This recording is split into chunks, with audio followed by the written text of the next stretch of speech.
Hey there. Subscribe to my channel. And also press this bell icon, so you never miss any new updates, cause whenever we upload new video you will get a notification on your phone.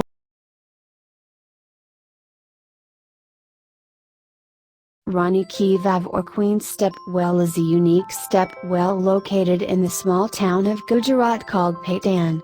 Located on the banks of River Saraswati, it is not only a distinctive form of water resource and storage system but also represents a unique craftsmanship. Believed to be the grandest stepwell in the state of Gujarat, Rani-ki-Vav was constructed during 1063 to 1068 AD by the widowed Queen Udamati. Recently listed as a World Heritage Site by UNESCO on 22nd of June 2014, this subterranean stepwell epitomizes the peak of Maru-Gurjara architectural style. In the olden days, the well was surrounded by a number of medicinal herbs which imparted a medicinal quality to its water, which helped ward off diseases like viral diseases and fever. The well, apart from working as the water storage system, is also known for its intricately carved sculptures that numbers around 500, surpassing all other such architecture. Numerous sculptures dedicated to Lord Vishnu and his various forms like Kalki, Rama, Krishna, Narsin, Vaman, Vairagi can be seen here. In addition to this, Rani-ki-Vav was an important center for socializing among the locals as well. Its size of the structure is so vast that a visitor appears to be a mere dot on the structure from far off. It's a good example of man-made marvels of ancient India, attracting visitors from all around the world collecting applause.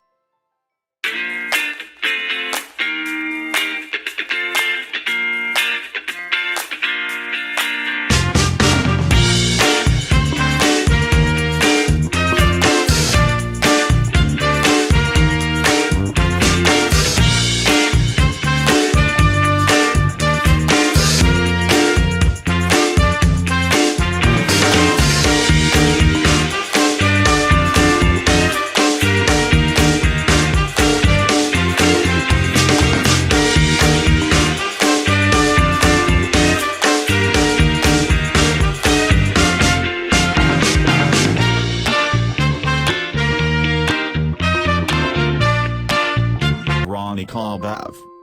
The Vavs of Gujarat, apart from being the site of collecting water and socializing, were also of great spiritual importance in the past. Although initially, the design of these wells leaned more towards a simplistic design, over time these styles became more complex and intricate. This was done mainly to emphasize on the sanctity of the water being stored in the Vav. Rani-ki-Vav is one such example that gives a feel of the subterranean temple on entering. The most emphatic pieces of embellishment here have to be the statues and sculptures of Lord Vishnu. The general theme of Rani-ki-Vav is the avatars, or the 10 incarnations of the deity. The well descends to subterranean levels where you can observe around 800 distinct sculptures spread over 7 galleries.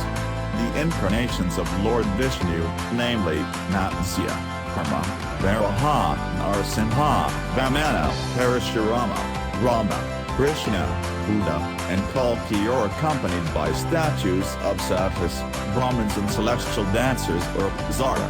The most imposing imagery here is present at the water level of the Rani-ki-Vav, where you can see Vishnu reclining on a 1,000-hooded serpent Shesha.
illustrates an example of the artistic and technological height of Stepwell tradition.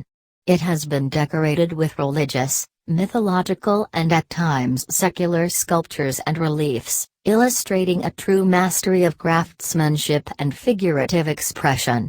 The Stepwell represents an architectural monument of human creative genius in its variety of motifs and its elegance of proportions, which frame an intriguing space, both functional and aesthetic. Criterion 4. Rani-ki-Vav is an outstanding example of a subterranean stepwell construction and represents a prime example of an architectural type of water resource and storage system which is widely distributed across the Indian subcontinent. It illustrates the technological, architectural and artistic mastery achieved at a stage of human development when water was predominantly resourced from groundwater streams.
Sculptures and decorative panels remain in situ and some of these in an exceptional state of conservation. Rani-ki-Vav is a very complete example of the Stepwell tradition, even though after geotectonic changes in the 13th century it does no longer function as a water well as a result of the change to the Saraswati River bed. It was however the silting of the flood caused during this historic event, which allowed for the exceptional preservation of Rani-ki-Vav for over 7 centuries. All components including the immediate surrounding soils which adjoin the vertical architecture of the stepwell are included in the property. In terms of intactness, the property does not seem to have experienced major losses since its flooding and silting in the 13th century. However, Patan, like many Indian urban centers, is experiencing rapid urban growth, and the western expansion of the city towards Rani-ki-Vav has to be carefully controlled to protect the integrity of the property in the future. Authenticity. Rani-ki-Vav has a high level of authenticity in material, substance, design, workmanship and, to a certain extent, atmosphere, location and setting. While it maintained its authentic material and substance, it also required some punctual reconstructions for structural stability. In all instances, reconstructed elements were only added where structurally required to protect remaining sculpture, and they are indicated by smooth surfaces and a lack of decoration which can be easily distinguished from the historic elements.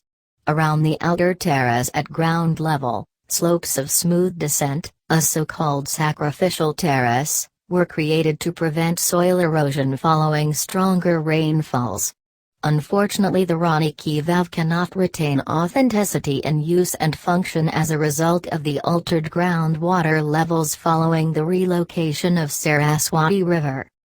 Protection and management requirements.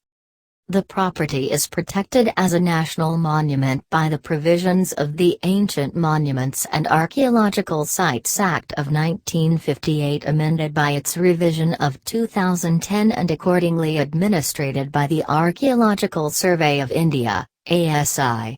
It is formally designated as an ancient monument of national importance and surrounded by a protective non-development zone of 100 meters to all sides of the architectural structure. The buffer zone has been included in the adopted second revised development plan, which ensures its protection from any inappropriate development. The management of the property is under the sole responsibility of the ASI, steered by a superintending archaeologist with an in-house team of ASI archaeologists working and monitoring on site. Any proposed interventions require scientific review by the superintending archaeologist, who may be advised by experts in a specific field. A management plan has been prepared by the ASI for the property and its implementation commenced in 2013. The approaches taken to risk preparedness and disaster management planning should be further developed, given that Rani-ki-Vav is situated in an earthquake-prone area. Few interpretation facilities exist on site and the only information sources are 2 stone panels erected by the ASI. The Rani-ki-Vav would benefit from a more holistic concept to visitor management, including local community concerns and revenue models. An information center with food court and office building is planned on site, but its location needs to be selected with care, as some directions, in particular the western direction, are more vulnerable with regard to developments which may change the view perspectives and settings of the property. For any future intervention in the property or buffer zone, heritage impact assessments in accordance with the ICOMOS guidance for heritage impact assessment on World Cultural Heritage properties should be carried out before any plans are approved and implemented.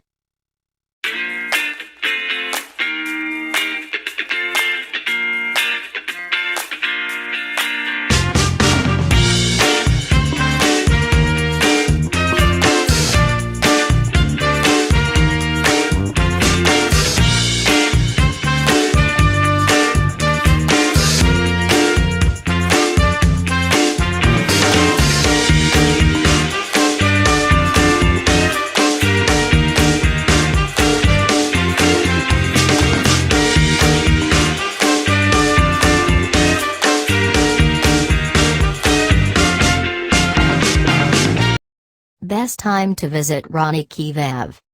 If you are planning to visit this architectural wonder of Gujarat, plan your trip between October and March when the weather is quite pleasant.